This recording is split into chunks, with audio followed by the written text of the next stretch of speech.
بسم اللہ الرحمن الرحیم۔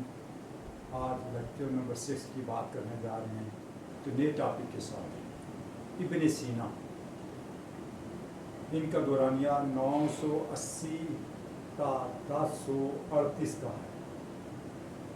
آپ شیخ ابو علی سینا کے نام سے مشہور تھے۔ ظاہر تعلیم کی بات ہو رہی ہے، پہلے والے دو مفکرین تعلیم کے بعد ایک بڑا نام ابو علی سینا، تو ان کی جو ہم نے ساری ڈیٹیل دیکھنی ہے وہ چیپٹر نمبر 6 کے اندر ابن سینا 980 تا 1038 کا دورانیہ ہے ان کا۔ آپ شیخ ابو علی سینا کے نام سے مشہور تھے۔ نمبر 2، 6 برس کی عمر میں آپ نے والد کے ساتھ بخارا پہنچے۔ دیکھیں ایج کا کتنا حصہ، اور آپ نے والد کی معیت میں کتنے دور دراز کا سفر کرتے ہیں، just for the sake of knowledge.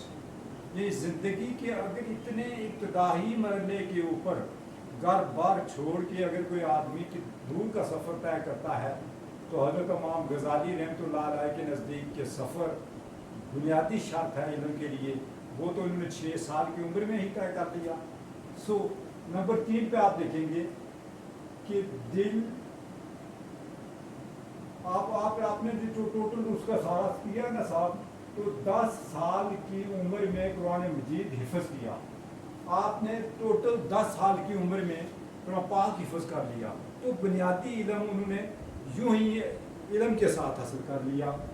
اور اس کے بعد آپ نے تصوف، طبیعت، فلکیات، ریاضی، موسیقی اور ما بعد الطبیعت میں کمال حاصل کیا۔ کیا کیا ایریا تھے علم کے، خوبصورت ایریاز میں ید طولہ حاصل کیا بڑی کم عمری میں۔ اور پھر دیکھیے آگے کرتے کیا ہیں، جب وہ اتنا علم اتنے کم پیریڈ میں حاصل کر لیتے ہیں تو پھر کیا کہتے ہیں، آپ کی تصانیف کی تعداد 100 سے زیادہ ہے۔ جو کچھ پڑھا، جو کچھ سیکھا، وہ صفحہ کرتاس پر منتقل کرتے چلیں گے۔ بنی نوع انسان کی خدمت کے لیے انہوں نے یہ ساری چیزیں کتابی شکل میں لکھ ڈالی۔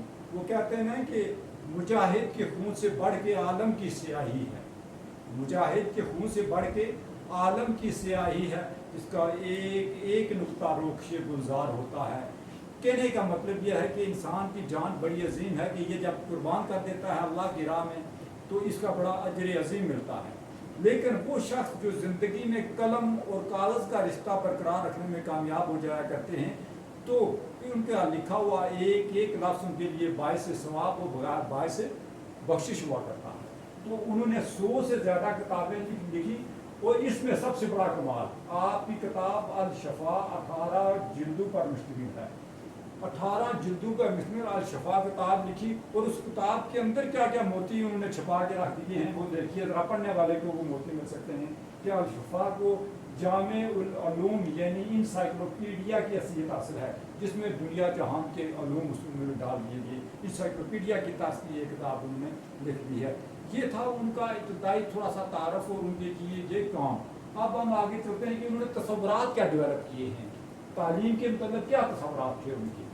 تو تعلیمی تصورات کے بارے سے اگر ہم بات کریں تو ابن سینا عقل اور منطق یا منطقی استدلال کو علم کے حصول کا صحیح ترین ذریعہ قرار دیتے ہیں۔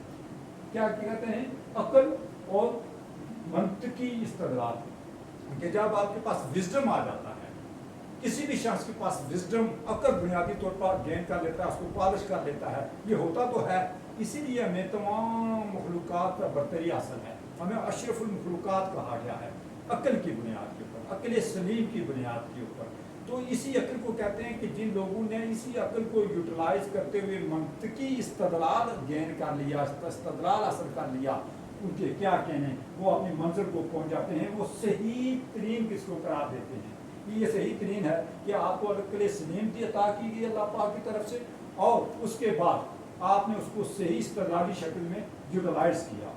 ان کے نزدیک عقلی اور منطقی استدلال درست معیار ہے، یعنی اگر کوئی بات درست ہے تو وہی ہے جس کو عقل مانتی ہو، جس کو عقل نہ مانتی ہو اس کے بارے میں تفکر کرنا ذرا مشکل بات ہے۔ یہ عقل ہی ہے جو انسان کو بہت سارے اشارے دے دیتی ہے اور وہاں سے اس کو یقین محکم پیدا ہوتا ہے اور پھر یہ دنیا میں آپ نے کامیابی کے پرچم ڈالتا چلا جاتا ہے۔ پھر کہتے ہیں کہ ان کا تصور قدر اللہ تعالیٰ کی حاکمیت اور انسان کی عبودیت کے محور کے گرد گھومتا ہے۔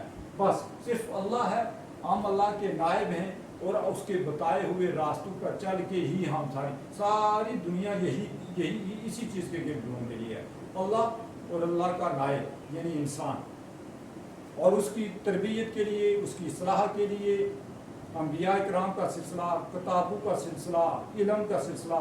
وہ ایک بڑا خوبصورت شعر مجھے اس موقع پر یاد آتا ہے کہ خدا نے ایک لفظ علم کے واسطے، خدا نے ایک لفظ علم کے واسطے بھیجے ہیں آسمان سے کتابوں کے سلسلے، یعنی گویا یہ صرف دنیا اللہ اور بندے کے درمیان علم کی بساط اور تعلیم کے ساتھ نمو پاتا ہے، اور اس کو چار چاند لگتے ہیں۔ پھر اس کے بعد اگر ہم بات کریں ابن سینا کے بتائے ہوئے مقاصد تعلیم کے حوالے سے، تو پہلا پوائنٹ وہ بھی یہی کہتے ہیں کہ رضا الہی، رضا الہی یعنی اللہ کی رضا، آپ نے اللہ کی رضا کیسے حاصل کرنی ہے، ظاہر اس کے بتائے ہوئے احکامات کی پیروی کر کے، جیسے وہ فرماتے ہیں اللہ پاک ویسا ہی انسان جب کرے گا تو بندے اور انسان کے درمیان ایک تعلق ڈیولپ ہوگا جس سے اللہ تعالیٰ کی رضا حاصل ہو جائے گی۔ پھر کہتے ہیں کہ ذہنی صلاحیتوں کو اجاگر کرنا، ہر شخص کو اللہ پاک نے عقل سے نوازا ہے، جن لوگوں نے عقل کے معاملے میں ریاضت کی ہے، محنت کی ہے، عرق ریزی کی ہے، اس عقل نے اس کو اڑنا سکھا دیا، بہت کچھ وہ کچھ دے دیا جو اس کے پاس نہیں تھا۔ یہ ان پڑھ تھا، بیسیکلی لا علم تھا، پھر وقت کے ساتھ ساتھ اس کو علم اور تحقیق نے، جستجو نے، وہ جو انسان کے اندر ایک چیز جبلی طور پر پائی جاتی ہے نا، سیکھنا، اس سیکھنے کی وجہ سے عقل اور سیکھنے کی جو لگن ہے اس کو باہم برابر کر کے انسان کو چار چاند لگائے۔ پھر کہتے ہیں کہ ابن سینا کے خیال میں علم اور عقل میں مطابقت بہت ضروری ہے، کہ آپ اپنی عقل سے زیادہ بات نہ کریں اور اپنے علم کو عقل کے مطابق کر لیں۔ جب اللہ تعالیٰ کی وزڈم دی ہوئی کو آپ نے علم کے برابر کر لیا، مناسبت پیدا کر لی، تو کیا کہیں۔ اس کے بعد نصاب تعلیم کی بات کرتے ہیں، وہ باضابطہ طور پر کوئی چیز نصاب تعلیم کے بارے میں کچھ سجیسٹ نہیں کر رہے ہیں، یہاں وہ سینا پہلے مفکر ہیں جو باضابطہ کسی چیز پر گرا نہیں لگاتے کہ یہ ہونا ہی ہونا چاہیے، تاہم وہ علوم کو 3 درجوں میں تقسیم ضرور کر دیتے ہیں کہ ان 3 درجوں میں جہاں جہاں آپ کو موقع ملے آپ اپنے علم میں اضافہ کرتے چلیں گے۔ اس میں 3 درجے وہ کون سے بتاتے ہیں؟ اعلیٰ علوم، پہلا درجہ وہ جو کہتے ہیں اعلیٰ علوم، جس میں حکمت و دانش پر مبنی علوم ہے، حکمت و دانش، یہ لاجک ٹرائی اور بیسٹ کہ آپ لاجیکلی سوچیں، مثلا فلسفہ، منطق اور اخلاقیات، یہ وہ چیزیں ہیں جو اعلیٰ علوم میں آتی ہیں۔ کیا؟ حکمت اور دانش، فلسفہ، منطق اور اخلاقیات، موریلٹی کو بڑی اہمیت دیتے ہیں، اخلاقیات کو بڑی اہمیت دیتے ہیں۔ دنیاوی علوم یا دنیوی علوم کو کہتے ہیں کہ جن کا مادے سے تعلق ہے، مثلا علم کیمیا، علم طبیعیات اور علم طب، ان کا دنیا کے ساتھ تعلق ہے، آپ اس میں ریسرچ و تحقیق کرتے جائیں اور اپنی دنیا سنوارتے جائیں۔ پھر وسطی علوم کہتے ہیں علم ہندسہ، علم فلکیات، فن موسیقی اور حساب وغیرہ، یہ وہ چیزیں ہیں کہ جس سے آپ اپنی زندگی کی تمام معاملات کو آسانی کے ساتھ طے کرتے چلے جاتے ہیں۔ یہ ابن سینا کی وہ چیزیں ہیں، باقی آپ سوالوں سے اس چیزوں کو مزید نہیں کر سکتے۔